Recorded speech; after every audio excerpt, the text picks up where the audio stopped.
have a couple guests. First, I'll call the meeting to order, and then we have a couple guests today, so we'll do go around and do introductions. I'm Jan Lynch, and I've been on the board for a very long time, and I'm the chair. I'm Howard Reed, and I'm a board member. Randy Redham and Lisa. I'm Jenna Thibodeau. I'm the Quality Assurance and Improvement Coordinator. Jessica Connor, member of the board and the mental health subcommittee. Ross Moore, Public Health Fellow, here to help out. Thank you. Karan? I'm Corinne Palazzo and I'm the administrative assistant. I'm trying to get this going. And Larry doesn't. Oh, yeah, do we have someone? I don't see Larry. The new link. Oh, yeah. It's your next, Harmony. All right, I'm Harmony, your superintendent and deputy commissioner and director of community services. Sally McConnell, Janae, a member of the board. Tom Kelly, police chief, Ithaca. Mary Hutchins, member of this mental health subcommittee. Sheila McHenry, vice president of the board. Great, thanks. And no one's on there yet to introduce themselves? Okay, we'll give it a minute. If they show up, someone, so I know. Pardon I me, think she's sending them a new link. I'm still. I think she's sending them a new Zoom link. Oh, I see, okay. Okay, so we did introductions. Any additions or deletions to the agenda? Take that as a no. And next is approval of the minutes. I think we're at quorum. Oh, we are, okay. What? Not a quorum, yeah.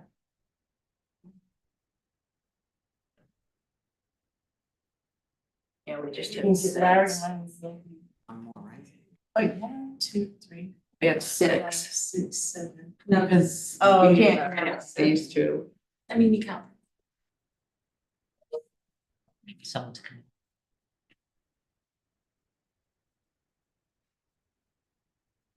Okay, well, while we're waiting to see if we get a quorum, I'll just ask for its privilege of the floor. Any questions or comments from our board or guests? Yes, Jessica. Just an announcement, this week is Youth Mental Health Awareness Week, and so the county's system of CARE, the Collaborative Solutions Network, has worked really closely with the local school districts, and we have all of the schools in the county have supplies, and we provided like ideas for a spirit week this week for different themes for each day. There are printouts that every elementary student is getting a NAMI coloring book. They have the free like Meet Your Monster Emotions coloring book. Every student in the county is getting a green bracelet that says glimmer on it. Our theme this year is look around, find your glimmer. So glimmer being the opposite of a trigger, like things that you look around and they like fill you up. So trying to like look up kind of out of your phones and like look around. It's just been a really good partnership between the community and the schools. So that is this week leading up to the Better Together event this weekend. Great, thank you. Our agency will be at the Better Together event. So Larry's on now. Larry, would you like to introduce yourself since we have a few guests? I'm Larry Roberts. I'm a member of the. Is he muted or is he? No, it's I've already started. We can't hear you, Larry. Are you a ways away from your microphone maybe? Can you hear me? Oh, no. No. Oh, there we go. Yeah. Try it It's again, always tricky Larry. getting that right at a microphone. I'm Larry Roberts. I'm a member of the Community Services Board and the chair of the Mental Health Subcommittee. Thank you. It was something on our end that's now fixed, so you don't have to shout. Be easier on your voice. I think that was. Okay, so let's go back to the minutes from our last meeting. I did have one edit, and that's at the very end where we went into an executive session. it doesn't say that we ever came out of the executive session. And it doesn't say what the result was that we, Okay. when we came out, we decided to recommend someone to the legislature to join the substance use subcommittee. Mental health. Oh, was it mental health? Okay. If you need help later piecing that together. No, I know who it is. Oh, okay, I great. just- Anybody have any other edits? Do we have a motion to approve? Sheila? Second, Jessica, all in favor? Approve the minutes. So we have two guests. One is Janet Thibodeau, and she is here to talk about the quality assurance and improvement. So you're doing the end of year. Incident review committee corrective actions follow-up. Okay, great. And Kelly, who's our police chief, is here because he might be interested in joining us. So very excited about that. All right, well, we will move on if there are no board correspondence or announcements. I'm not aware of any. Harmony? No? Okay, so you have the floor, Janet. Just speak up a little because there's Okay. not a, it's a large table. So my name is Jana, and I think it's my fourth year presenting our OMH Incident Review Committee and the corrective actions that come out of the review of those cases. So next slide. So for anyone who new or just a little refresher on the purpose of the Incident Review Committee, it was created out of the Protection of People with Special Needs Act in 2012, which was designed to protect vulnerable persons served by state agencies, including OMH. And so then OMH has its own separate set of regulations which define what a reportable incident is, what the process is to report them, how the committee should be comprised, and what its responsibilities are. And it also created the NIMERS portal, which is a HIPAA compliant database online where we put in all the cases, and then we also report back on the corrective actions and our follow-up for them. So something important is that when an incident occurs off-site and also it's not under intended supervision, we only are required to report it to OMH, not to the Justice Center. So the majority of our incidents don't happen in our building. Most of them happen when clients are not here. So in general, the committee seeks to identify opportunities for process improvement to mitigate future risk for clients. So we really do try to emphasize that when clinicians are presenting their case, that we're not here to blame them, that it's more looking for where is the process breaking down so that in the future clients can get the support they need when they need it. So this is our current membership for 2024. I'm not going to read through everybody, but Harmony is there. Our medical director is on it. Our new clinic director is there, as well as the pros director, and the seniors oversee like the different departments or units within the clinic. And we also have a community representative, and Mary is on it. So in 2024, we had 42 cases that were reviewed between the time period of January 1st and December 31st. So just comparing to 2023, we had more incidents, but fewer deaths.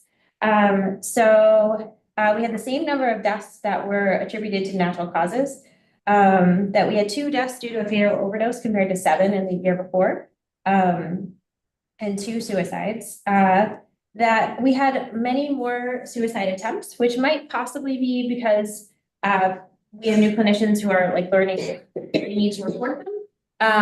That all of or 15 of the 26, were non-fatal overdoses, which includes both illegal drugs and also over-the-counter medications or prescription medications.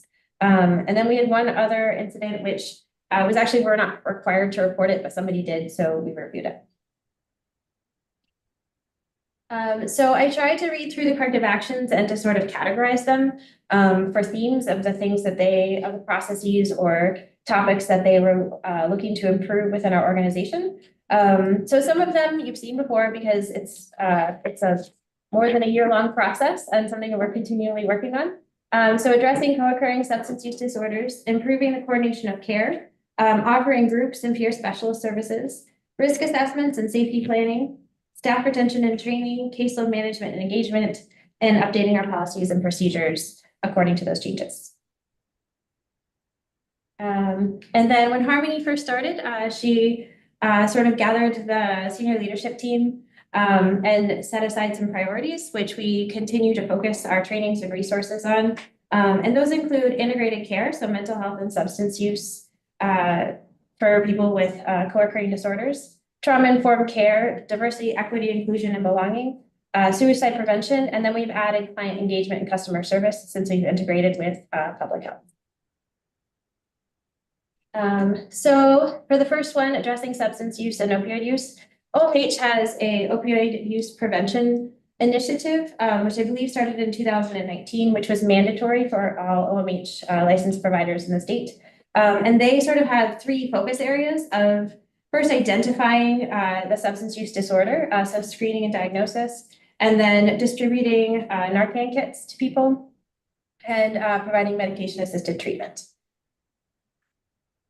So as far as identify and diagnose substance use, one measurement of that is how many clients that we've assessed for substance use. So we aim to assess everyone by their second intake appointment with us.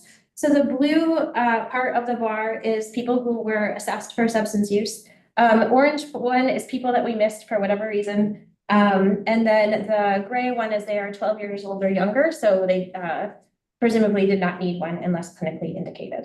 So I want to note that when I first got here, this number was very low and it has really improved a lot. It has improved since 2023, and I think we're continuing to tighten up our processes. And I'll talk more about this, but most of the clients who don't have substance use assessment, it's because they've been here for a long time and then we didn't grab them at intake, and we have initiated a process to do an annual appointment with people so that we can update those assessments and sort of have like a checkpoint for people who have been here for 3 years and we haven't thought about doing it. So for medication-assisted treatment, I just wanted to do like a little education because I wasn't even totally clear. So for specific to opioid, there's a few different medications which fall under the umbrella of medication-assisted treatment.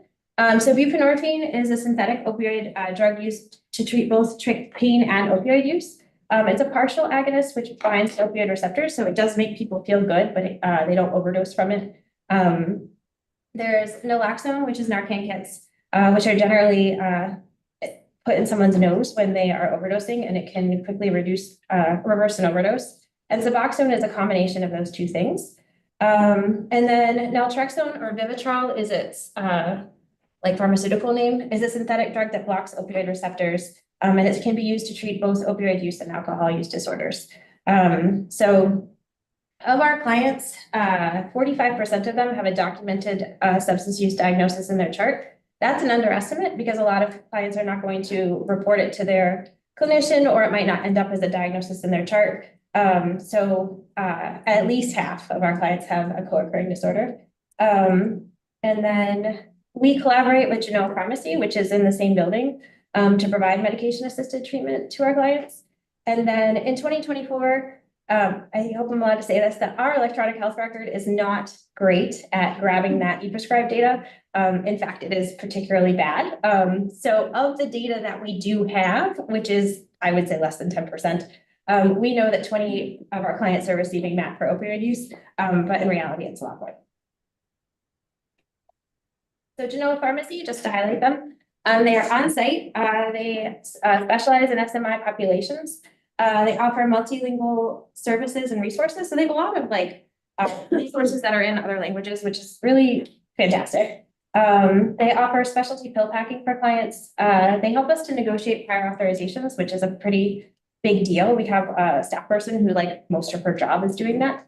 They have a welcoming environment with refreshments offered for clients. And they collaborate with us to offer medication-assisted treatment, which is especially important for the initiation part because it can be tricky to get the medication as part of that initiation protocol unless it's on site. Can you say what SMI is? specialized mental illness, Serious. serious mental illness. I looked it up before this. No, it's okay. I just figured some people might want. No, you're right.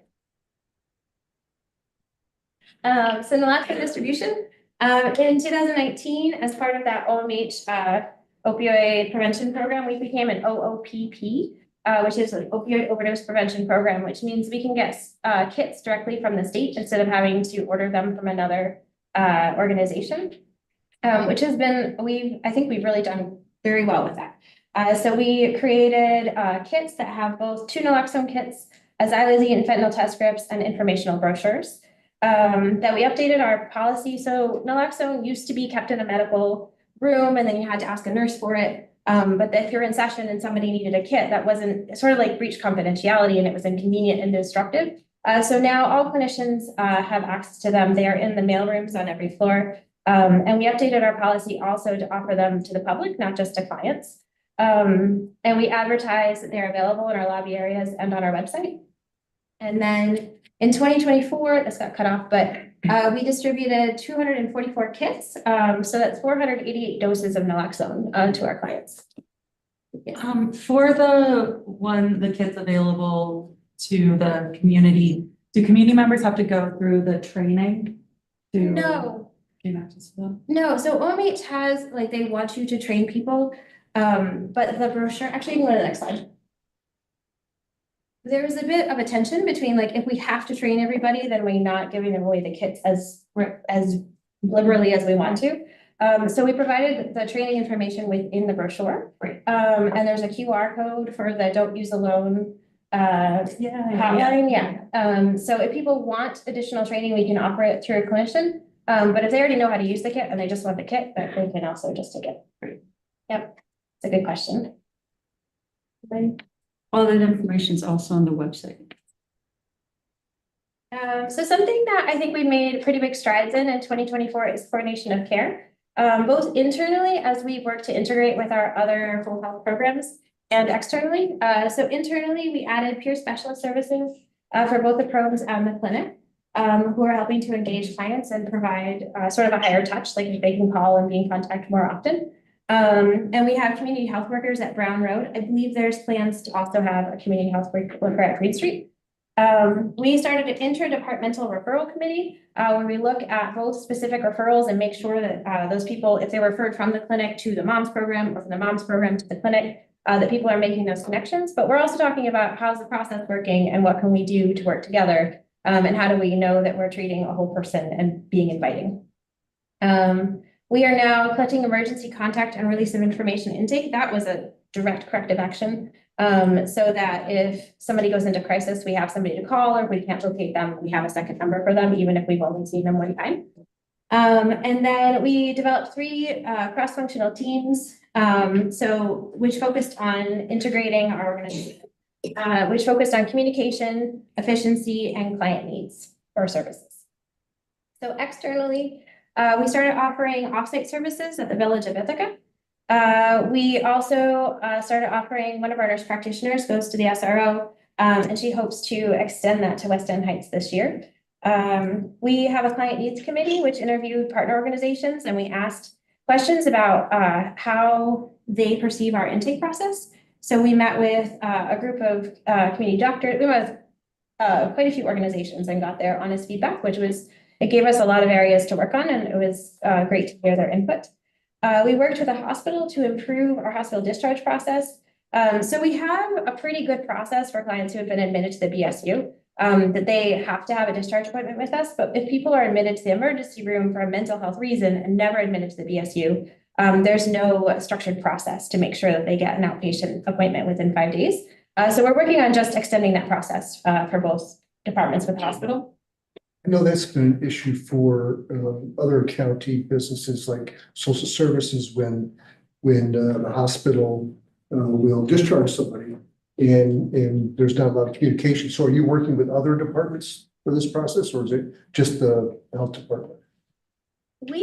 This is primarily for the health clinic. Okay, that we I'm just work on. thinking there's probably a process that should be used by other people who are dealing with people being discharged from the hospital. Yeah, that's a good suggestion. Okay, thanks. that we're working to improve communication with Lakeview Housing as we have quite a few shared clients. And sometimes we're wondering how a client is or we lost contact with them. And then we have grown the care teams, which is a co-response model with local law enforcement. So this is sort of a snapshot of like our hospital discharge process. We have a point person who tracks discharge summaries. So the hospital sends us a discharge summary, which has a lot of really valuable information, which is time sensitive, and our medical staff really depend on it. So we have somebody that tracks those down as soon as possible. Our psychiatric nurse practitioner attends weekly hospital treatment team meetings with hospital staff.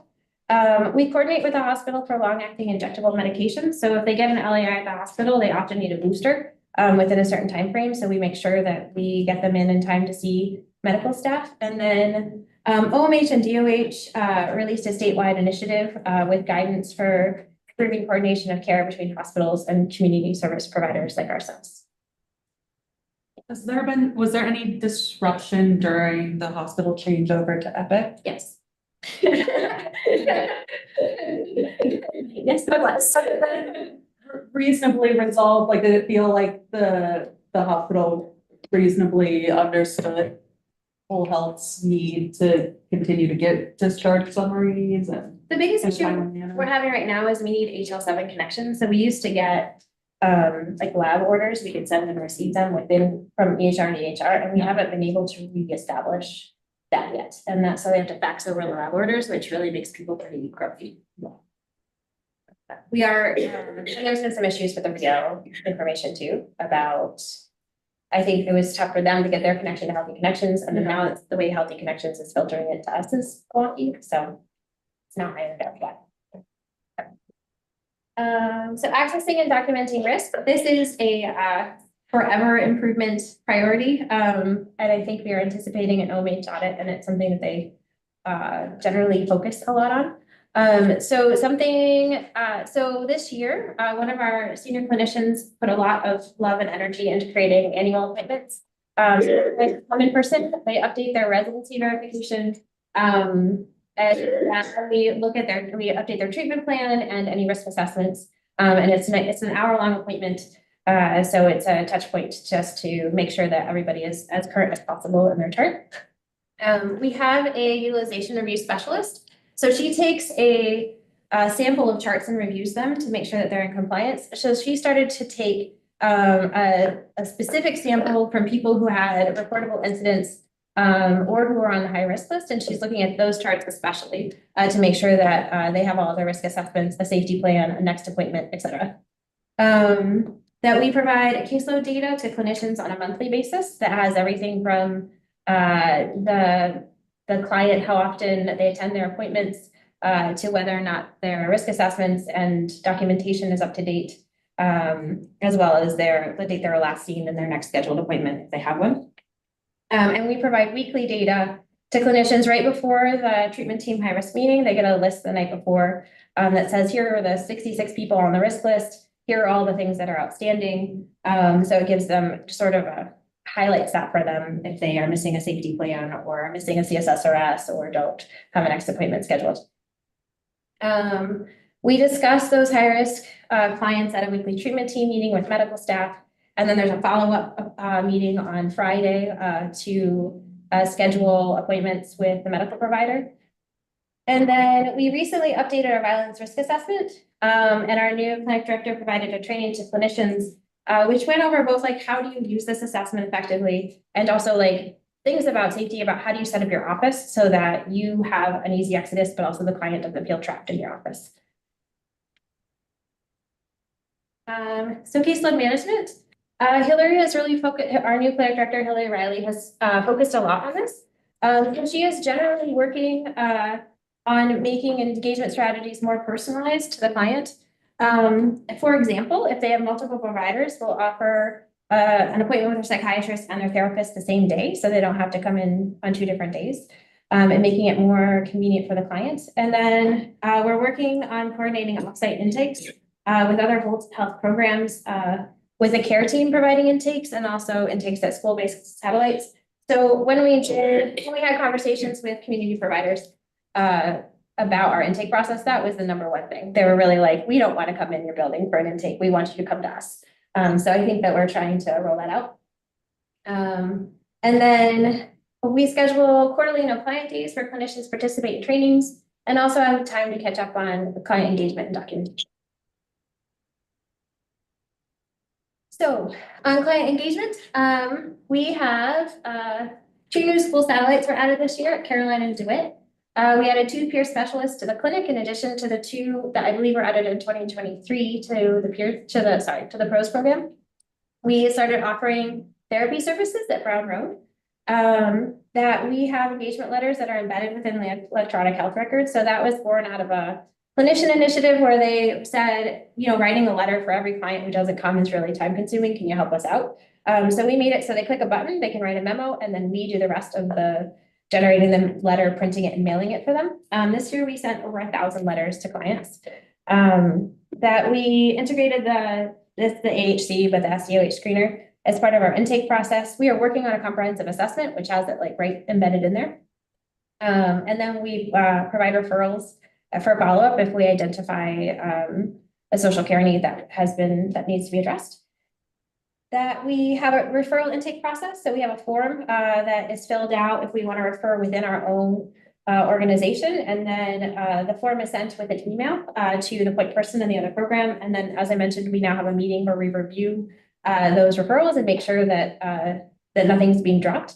And then this is out of order, sorry. But as I mentioned, we are now offering services at Green Street, Brown Road, 14 school satellites and offsite, and we offer telehealth as the client needs it. So this is some data about the clinic intake. So just to explain, after COVID, we reinitiated our open access, which like immediately dropped the number of how many days somebody's waiting for services. And that has really continued to improve through time. And I think it's like one of the numbers that the clinic can be really proud of. So 26 days is the amount of time from referral that the client got a first intake. They were assigned to a clinician, they got a second intake, they finished all their assessments, and then they have a third appointment where they actually got therapy services. So that's a pretty, I think it's a really great number that within a month, somebody is referred and then is actually engaged in therapy. The next graph is for PROS. So this is a similar number. It's the days referral to the first service that they get in the PROS program. And in PROS, I'm pretty sure they have a chance to check things out before they commit to engaging in the program. So for the care teams, it's the crisis alternative response and engagement. So the care teams were designed to divert individuals in crisis from the criminal justice system, to avoid unnecessary hospitalizations whenever possible, to de-escalate crisis situations, to link people in need with community treatment and support services, provide in-person follow-up support within the first 24 to 48 hours after a crisis. The Sheriff Department currently has 2 co-response teams, which respond to mental health crises in the community, and the Ithaca Police Department launched one in 2024, and they're looking to add another one in 2025. And Tompkins County Whole Health is in the process of applying to become a designated OMH mobile crisis team. So this is the county's care team dashboard. This is not just for 2024, this is current, whenever I made this PowerPoint. So far they've responded to 129 crises, 79 of those have been unique individuals. So it's not just the same people that they're going out to see every time. And the link for this data, I mean, you can just Google it, but the link is in the PowerPoint also. It's pretty great dashboard. Staff recruitment and retention. So we have a HRSA loan repayment program, which is pretty widely used by clinicians. We recertified as a National Health Service Corp loan repayment site in 2024.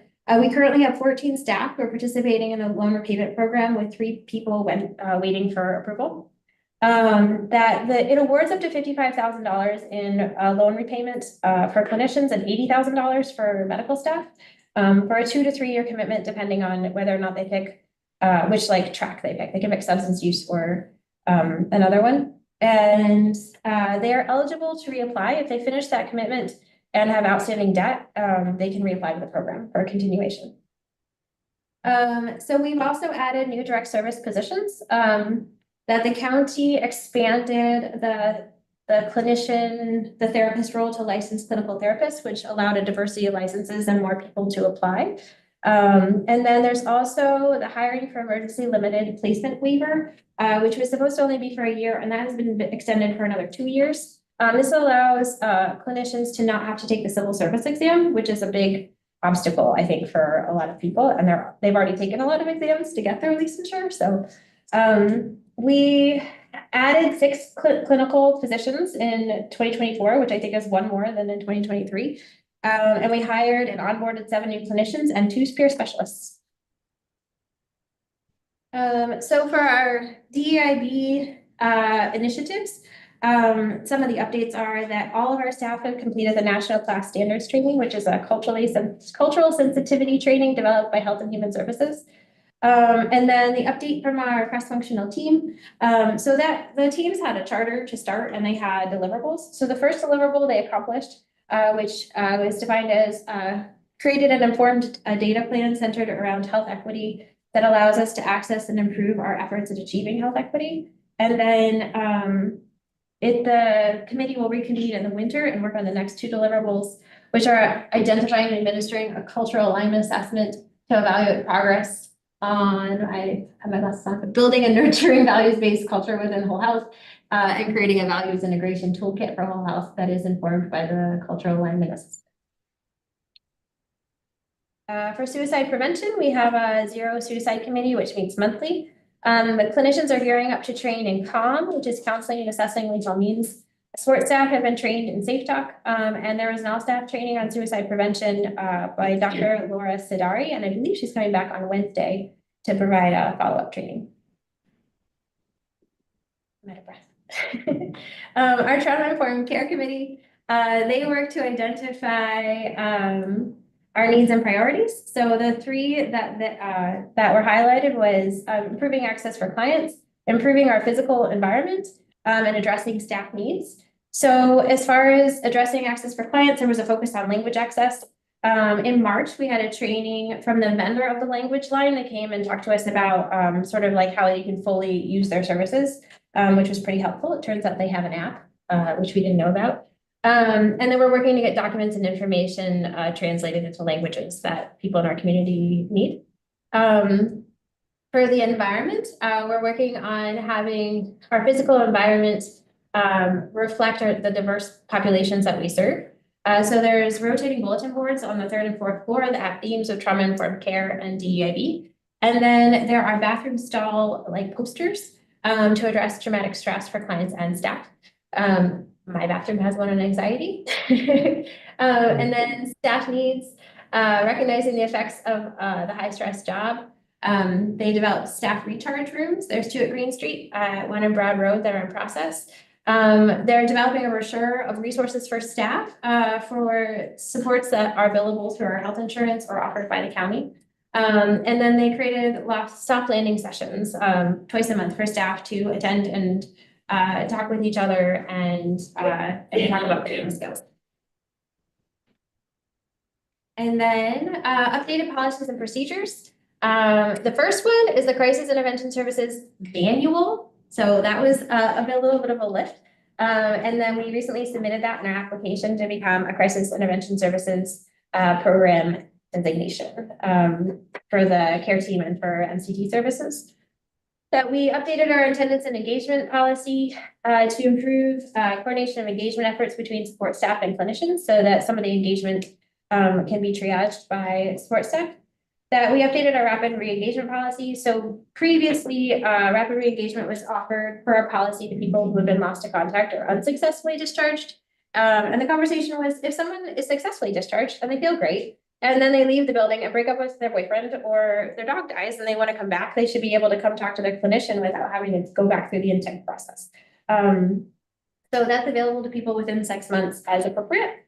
Our discharge policy, we updated it that if people are admitted to a higher level of care, including incarceration or rehab for more than 30 days, that they're discharged, but they're invited to come back through that rapid re-engagement process. So a lot of rehab programs are 28 days. So it's not necessarily they're discharged, but if it's for a longer period of time, that we'll invite them back when they're done. We have an offsite policy for those offsite groups and other services that we've been offering within the community, which establish protocols and safety considerations for staff. And then our naloxone distribution policy, as I mentioned, that it made kits more readily available to clinicians and to clients. The PROS peer specialist policy established a framework to have peer specialists and staff persons, and we're working on the clinic one in our next policy review this month. And then the PROS risk assessment intervention policy, that they updated it so that in lieu of a safety plan, they can use a RAP, which is pretty great. It like looks at ways to maintain your wellness instead of just asking you like, what are you gonna do when you're in crisis? It's like, what can you do to not go into crisis to begin with? So, and that is my last slide. Any questions or comments? You had a statistic in one of the earlier slides about the suicide attempts. Yes. Is there any information around demographics or age, gender, homelessness? I can get it for you. I think what I've been told is that for the incident review committee, we should be careful about breaking things down because it's such a small group of people that it becomes not HIPAA compliant. We give, there's like 2 people in Thompson's County that are fired. So I can get those numbers for you with Harmony. Yeah, I'm just curious because we hear a lot in media about young people and increase of suicide attempts, suicide among our younger people. I'm just wondering if this is reflected in the data too, but. Anecdotally, I would say it's everyone. I think we've had young people and we've had old people. I don't know, Mary, if you speak to that, That's my but impression. yeah, I think it's sort of a normal bell curve. Okay. So the therapists get the monthly number of their caseload. Is there any is there like a goal number for caseload of clients on each, like one FTE therapist caseload? I think so. OMH at one point told us like 85 was the golden number. Okay. I think they're around 85 for therapists, and I think the nurses are higher. Okay, and if there are multiple appointments on the same day, is insurance reimbursing for both appointments? Yeah. There's like a 10% reduction, and I think that we decided it was ethical to eat that. Yeah. Great, thank you. I can't remember what the number of natural deaths was, deaths by natural causes, but was wondering about what the kind of analysis you're able to do regarding that concerning potentially deaths related to health issues that might have greater relevance for the population that you're serving, and also might provide opportunities given the whole health, the new whole health connection. Yeah, that's a great question, and I think it came up last year too. We get the death certificate, and a lot of times we'll bring back a case if there's no cause of death reported on the initial death certificate. And we do sort of categorize like deaths related to mental health and deaths related to physical health, but it's always related. Like, someone died of lung cancer, but they were a smoker, that's related to their mental health. And the truth is many people have a lot of chronic compounding health issues, including like lack of mobility and also heart stuff and also diabetes and then their cause of death is a stroke. So it's absolutely all interrelated. And we did have a few, I think a lot of those people also were like 85 or they were older and they were long-term clients. And there's also a conversation about like we were able to support them through their lives and through their end of life. And we had a therapist who supported someone through hospice and she was a great comfort to him.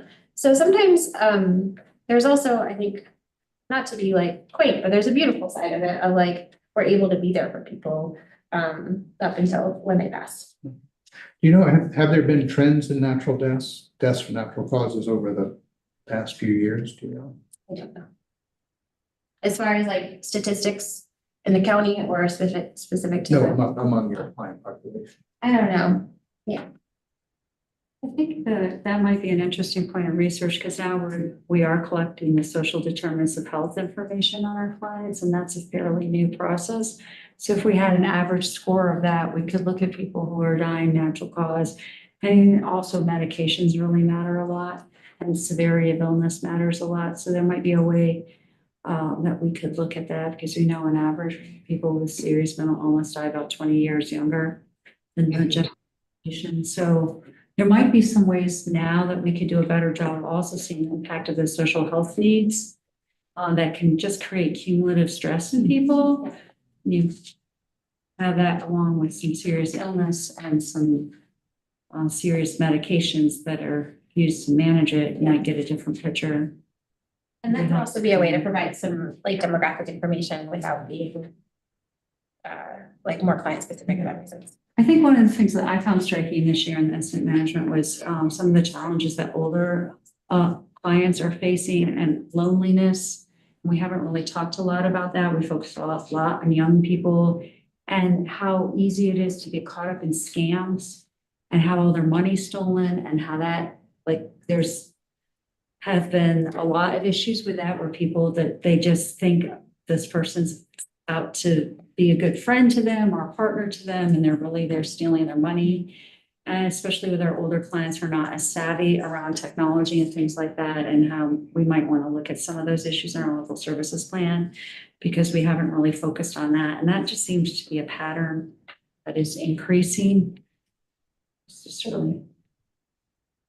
We did add a question to the new comp assessment to ask if you have anybody new in your life who's like asking about your financial situation. To kind of like to like ask a question about like if they're being taken advantage of financially by anyone, because it has happened more often than not.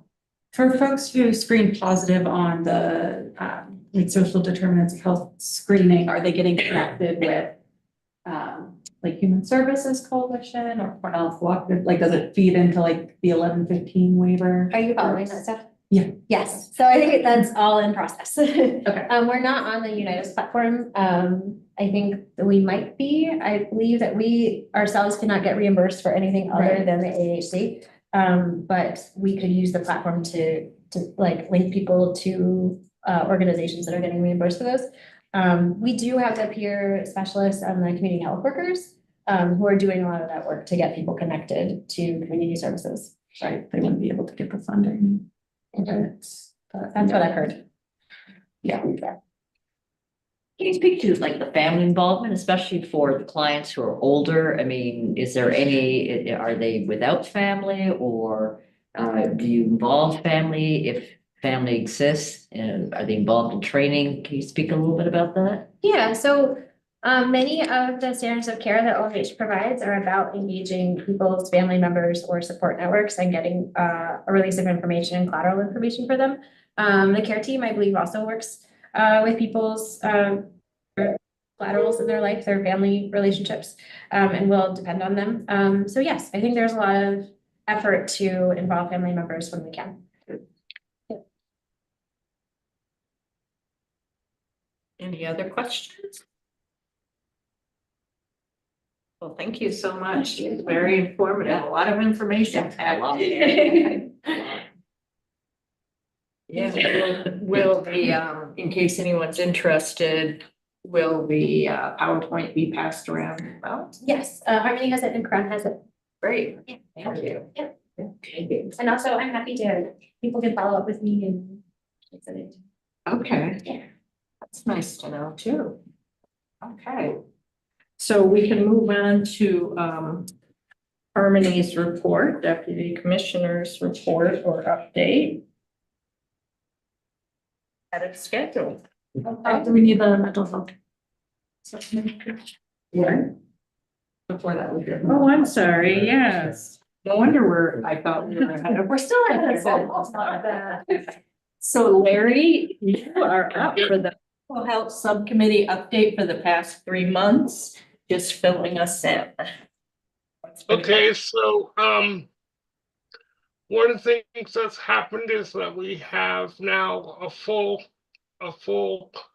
complement of members, especially if you approve the person this evening.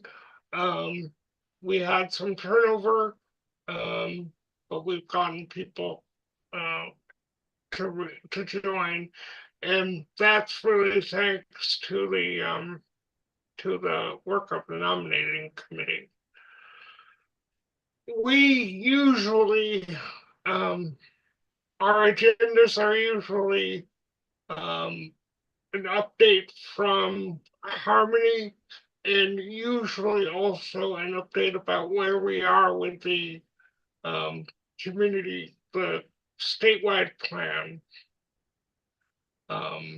We pay a lot of attention to that at the mental health subcommittee. And we also try to have speakers at our meetings on topics that are of interest to people around mental health. So for instance, in the last couple of months, we've had an update about the Suicide Prevention Coalition. We've had the hospital come and talk to us about what they're doing, and a couple other speakers. One of the nice things about the mental health subcommittee is that a lot of the providers come and participate in the meetings. So that's incredibly useful. I don't know if other members of the mental health subcommittee want to add anything.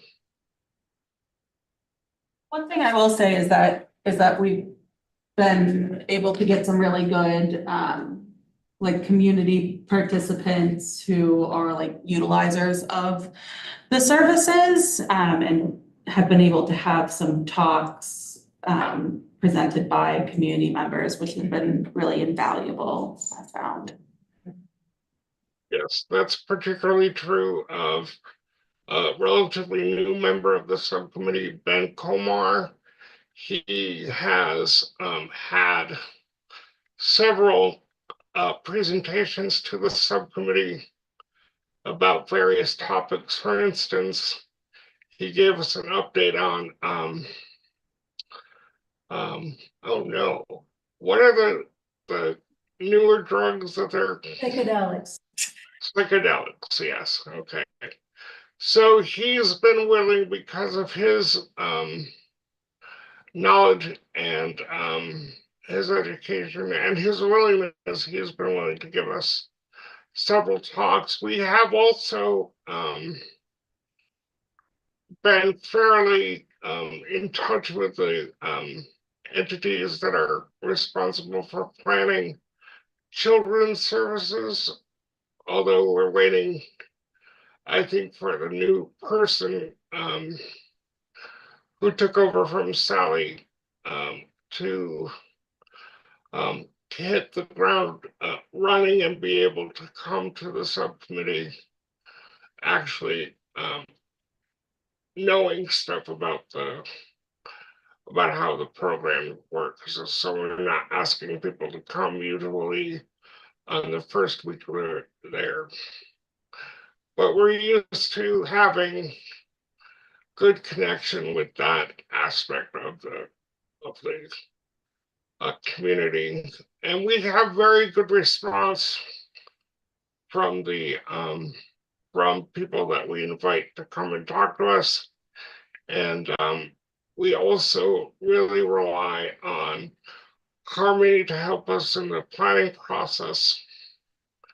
So because we're so focused on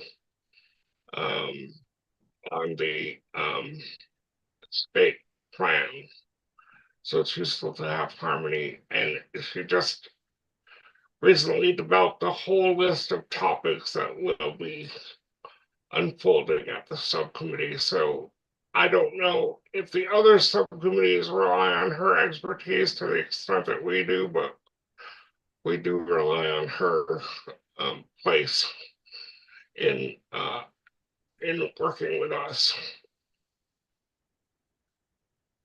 I think that's what I wanted to say. And it's always the meetings are always the third Tuesday of the month from 1 to 2:30. And they are at this point always on Zoom. So if anybody just wanted to check out what we're doing, come by and visit us. That's great. Thank you, Larry. How about questions for Larry? About what the mental health subcommittee's been up to? Or for Jessica or Mary?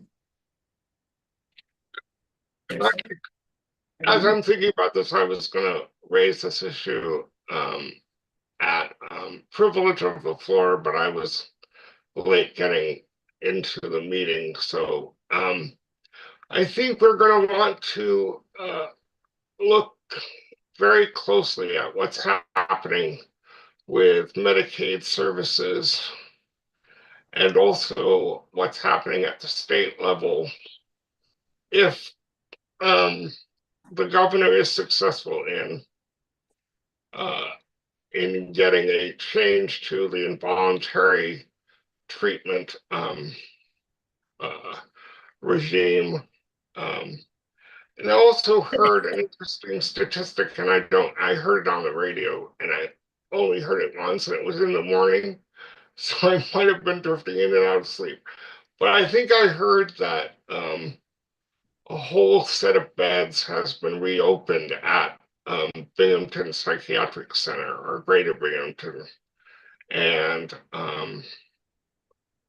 that seems, on the one hand, we need places for people to go. On the other hand, reopening the large psychiatric centers probably isn't the best use of money, especially since we took a lot of time to develop systems that were based on and came about because we had started to close some of the larger psychiatric hospitals. So those are two things I think would be important for us to keep an eye on.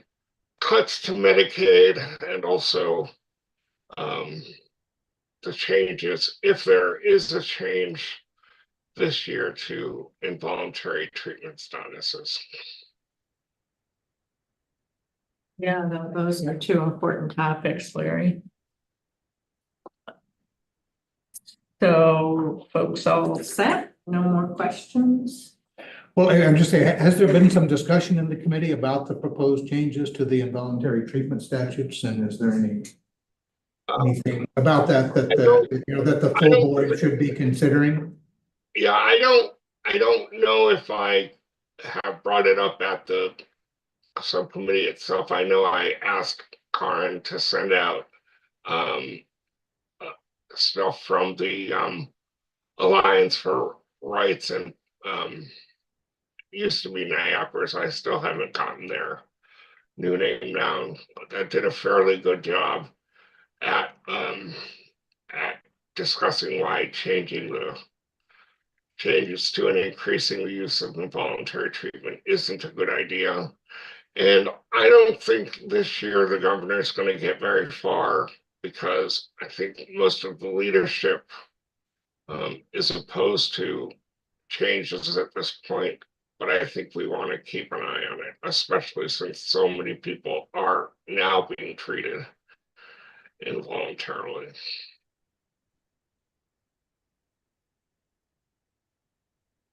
I could speak to that a little bit. The last thing I read Friday was that the governor in the budget negotiations, it would look like the changes to the involuntary treatment statute in some way were going to make it through the budget process and get approved, but they didn't provide anything specific on it. From the general information I've gotten, there's nothing different in the transport order we do to take someone to the hospital. The language is designed to be clearer because the involuntary transport's based on a person at imminent risk of harm to self or others. And then there's this broad other category, which can refer to a person who is so unstable that they may be walking in the middle of traffic and they don't realize they're in traffic, or they're hearing voices and they think that they need to set something on fire to protect themselves. So individuals that are creating some dangerous situation to themselves or others, but it's sort of like not direct, it's not as obvious. And that other category in New York State is apparently not as clear as it is in many other states, and they were trying to just update the language in that part.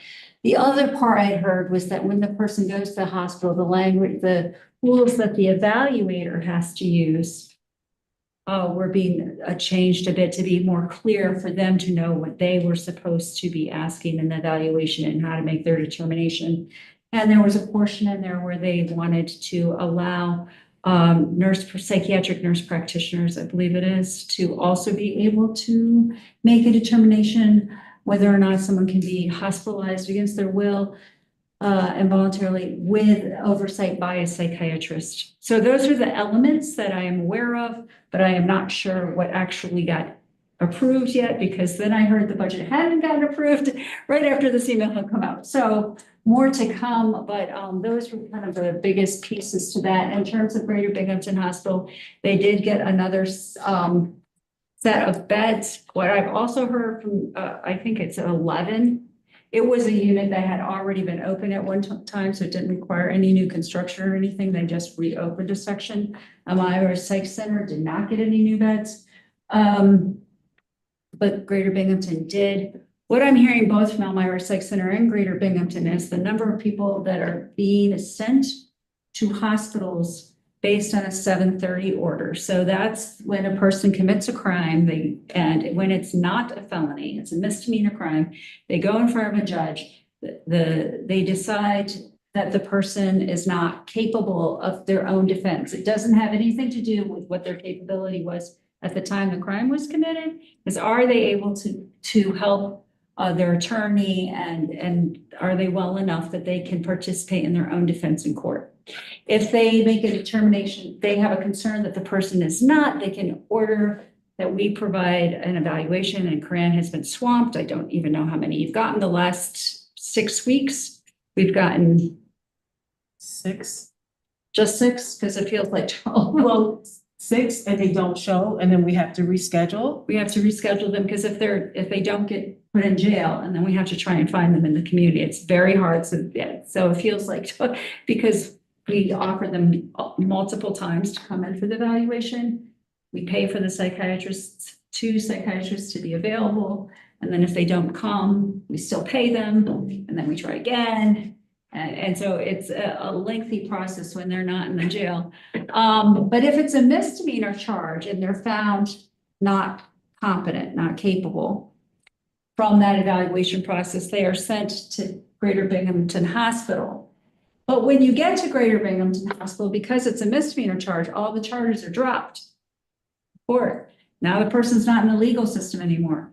Now, when they go to Greater Binghamton, they're evaluated based on the same standard that you would use for any sort of transport order, involuntary harm to self or other, harm to self or others that really requires hospitalization, or that other category. So sometimes they're hospitalized when they go to Greater Binghamton, sometimes they're released right into Binghamton.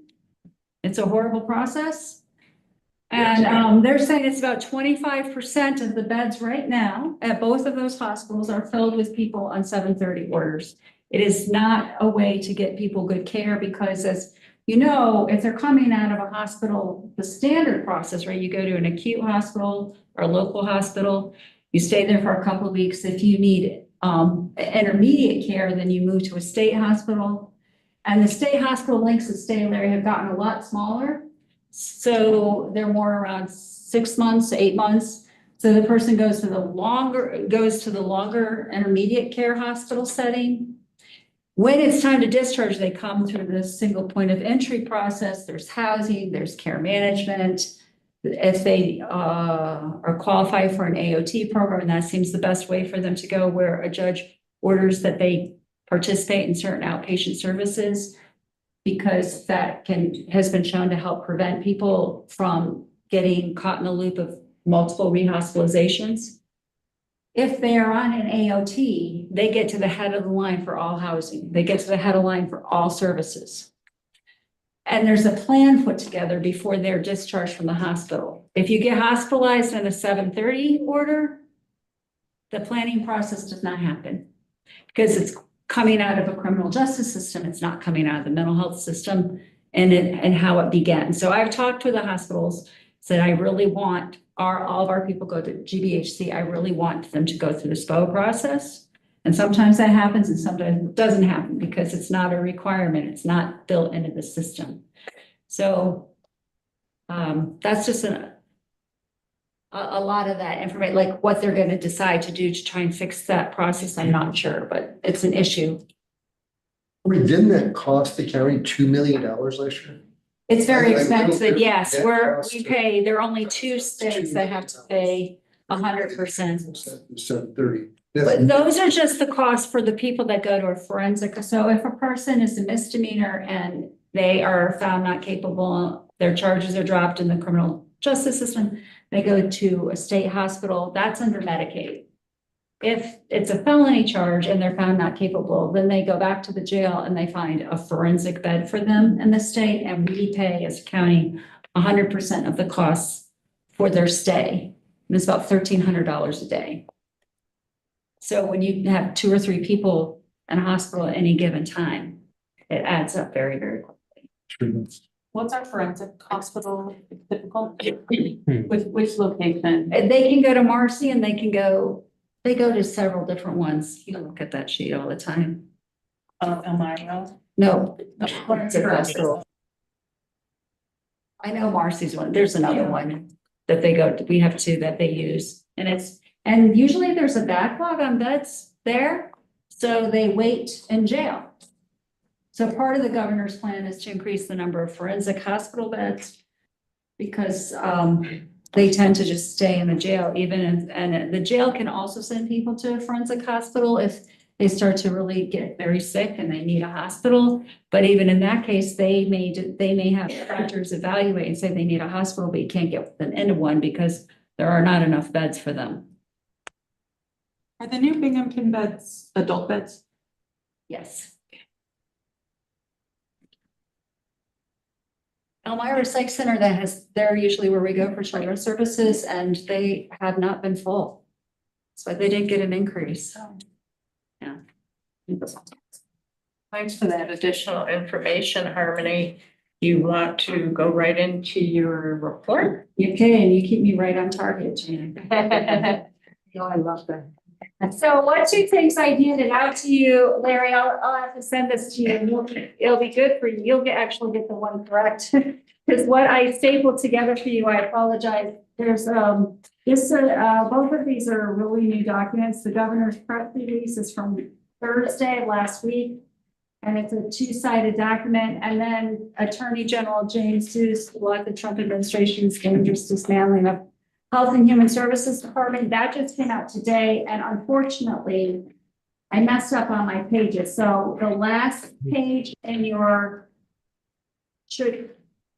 last page should get flipped with the second to last page. They're just kind of out of order in there, but just some brief highlights. You can read those over. The federal cuts in terms of from the governor's office in terms of the impact, it's about on New York State with the federal cuts with Health and Human Services, $800 million for the Department of Health, about $40 million for the Office of Addiction Services and Supports, and about $27 million for the Office of Mental Health. So you'll see on there some of the now locally for the Office of Mental Health, they talk about adult assertive community treatment teams being cut, and yet at the same time, Office of Mental Health is putting out requests for proposals for new ACT teams to be created. So, and then I did ask the Office of Mental Health Commissioner about 988 because they also talk about 988 getting cut from Health and Human Services at the federal level. But what the OMH commissioner said is in New York State, 988 is now we got enough people utilizing 988 and that they got a good response, like they don't drop any of the phone calls. So if you don't drop any of the phone calls, if you get to a certain, like a 98% or 95% of all picking up the phone all the time, then the cost, I guess, gets moved into a different, like a taxable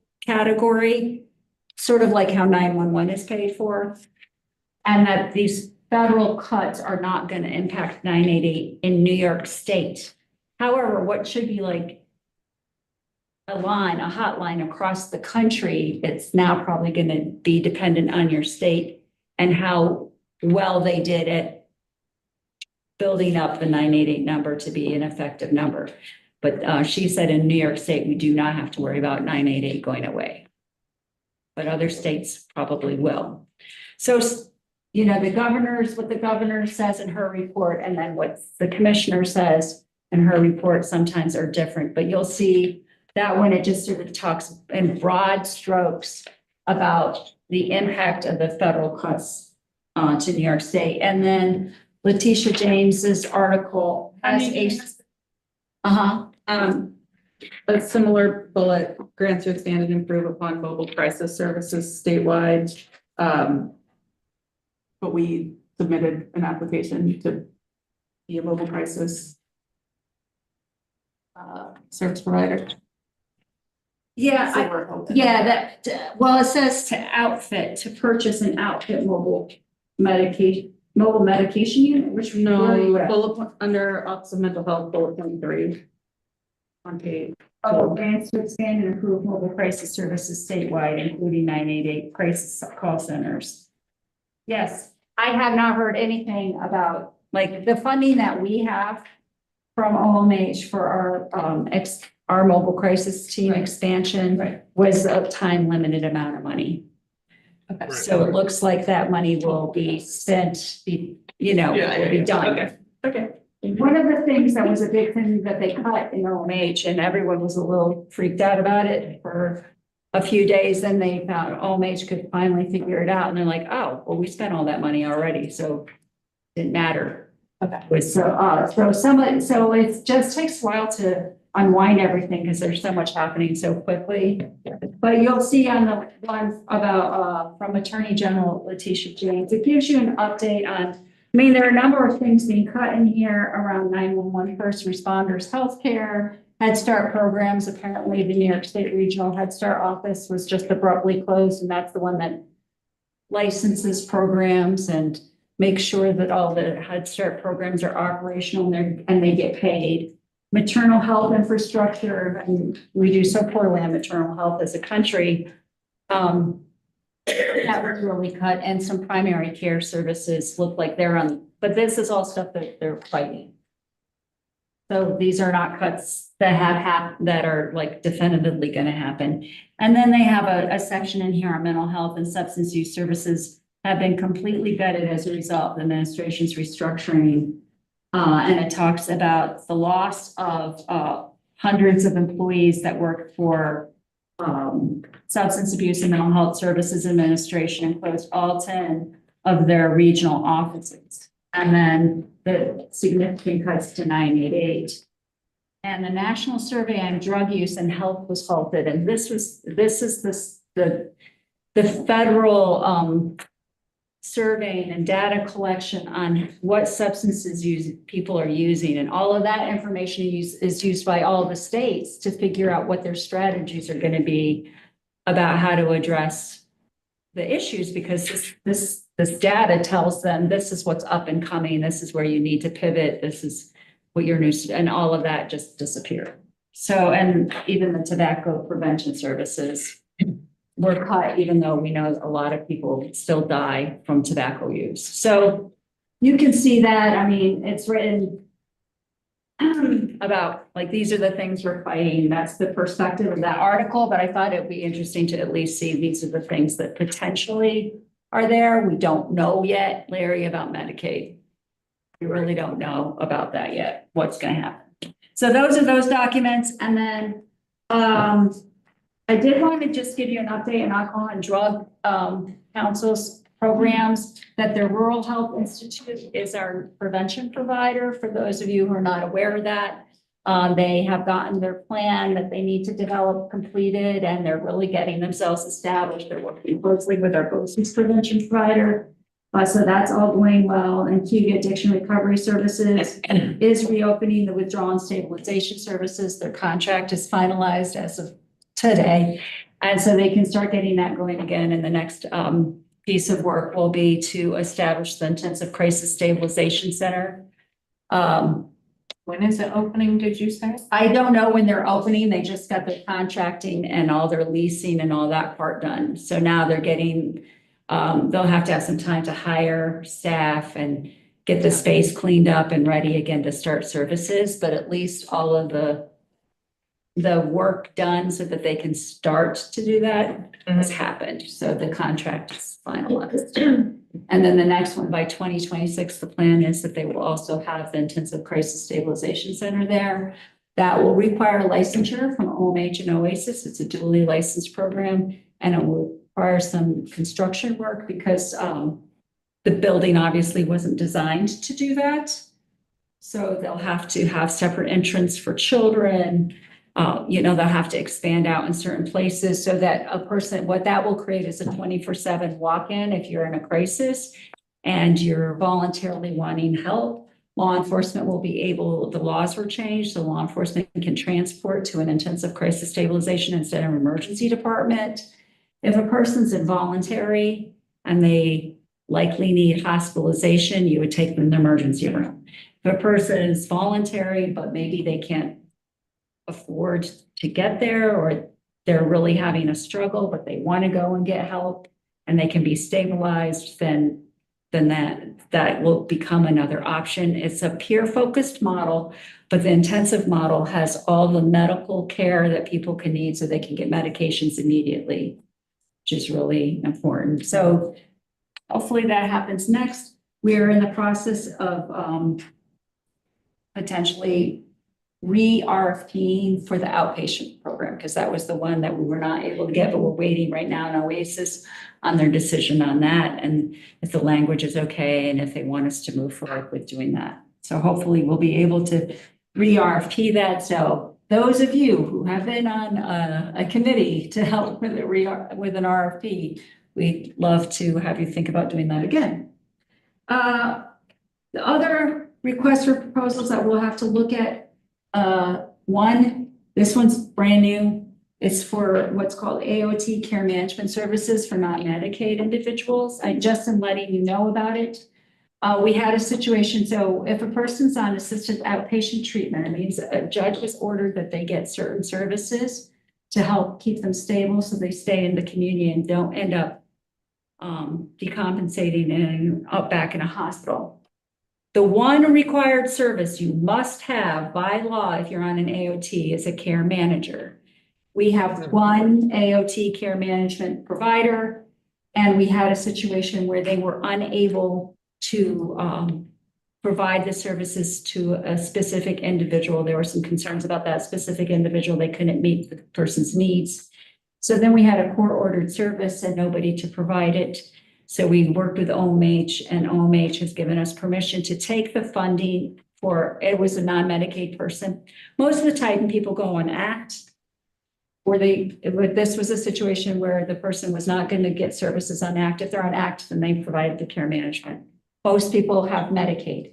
So it's an odd duck, right? It doesn't happen very often, but when it happens, you want to make sure you have a provider. So the state gives us a fair amount of money.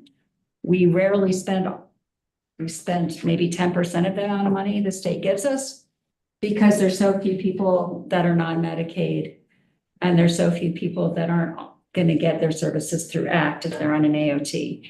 But this will give us choice for people, which would be better. So there will be an RFP coming out. And if you are interested, you want to be on a committee to review that would be great to have somebody from the board on that. The only organizations that will be eligible for that are people who can already provide care management services in our county and have the training and expertise, because it's a higher standard to provide the services in some other county for AOT. If they know how to do it, the work. So that's who the RFP would be dedicated for. And then we do have some funding for vocational services for a program that was closed several years ago from Challenge Industries. And trying to work with Office of Mental Health to get all the code, the funding codes and the program codes aligned so that we could put out an RFP, maybe for some creative vocational services that aren't, like most of the state services are pretty restrictive. Like you have to work 10 hours a week, you have to do this, you have to. And for a lot of people in early stages of recovery, it's asking too much. They really need a service that can support them, but isn't so rigid. And so we're hoping to design an RFP like that. So I'll keep you posted because again, we will want some board member participation.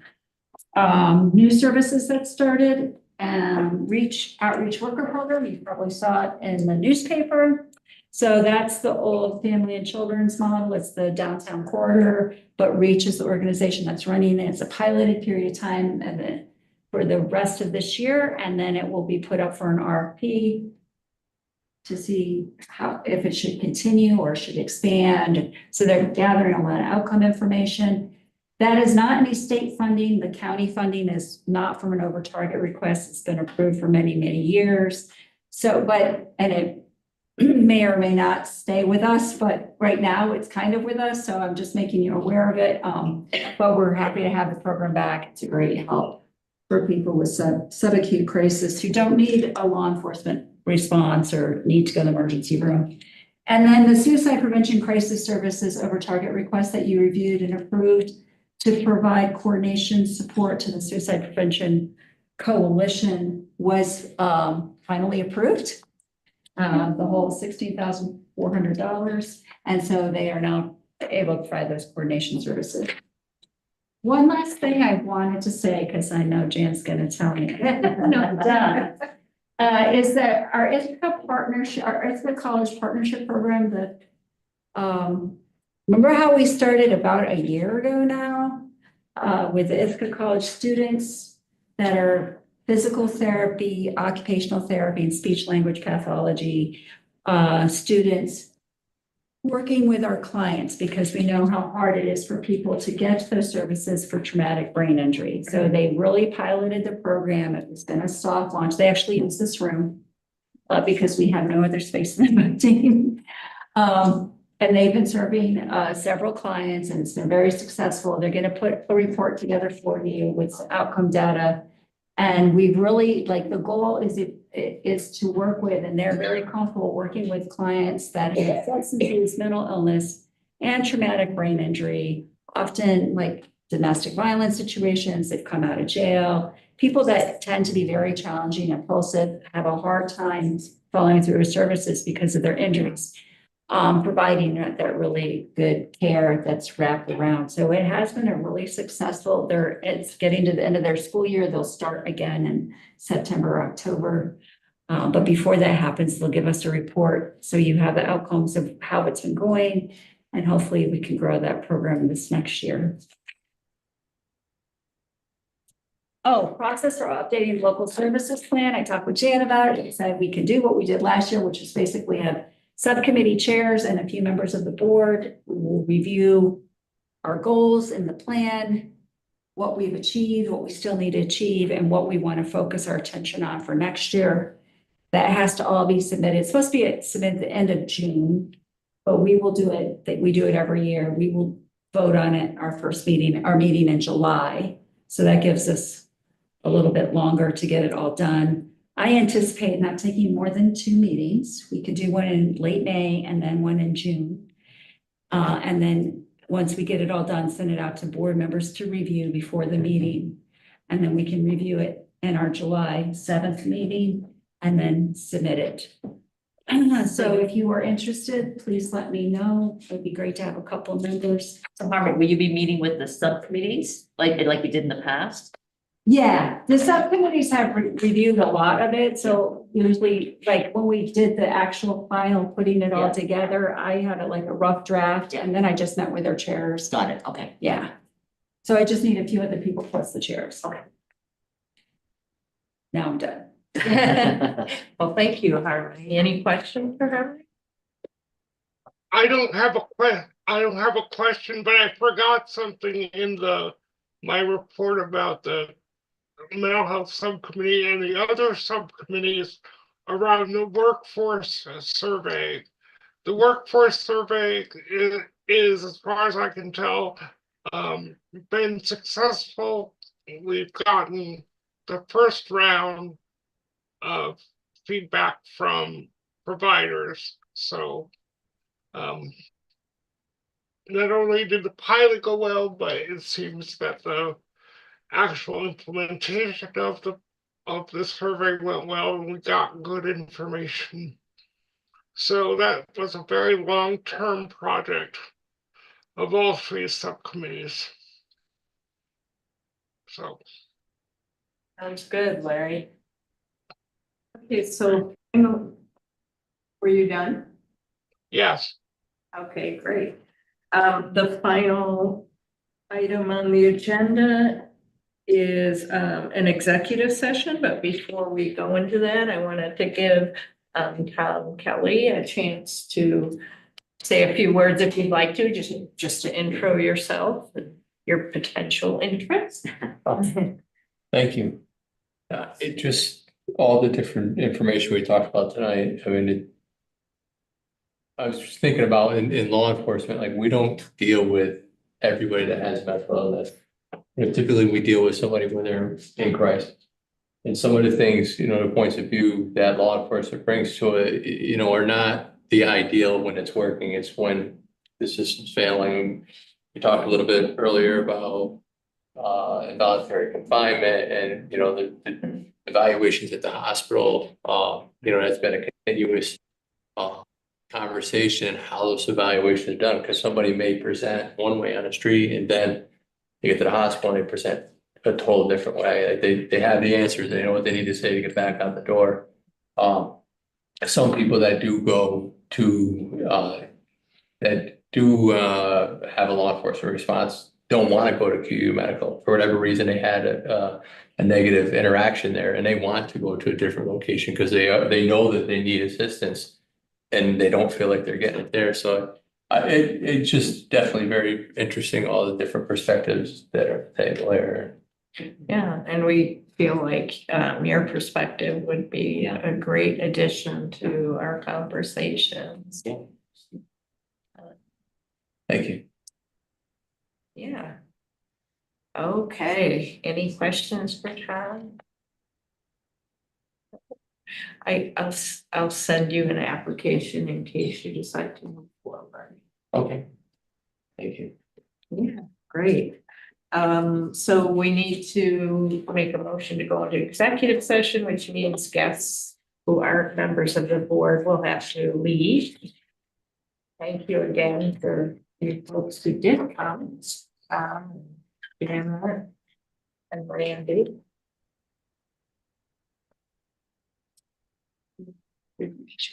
I'll give everybody a final. Somebody want to make a motion to go into executive session? Okay, Sally did and Jessica seconded. So we're in executive session and Mary is going to talk to us for a minute. Is the recording stopped? Yeah.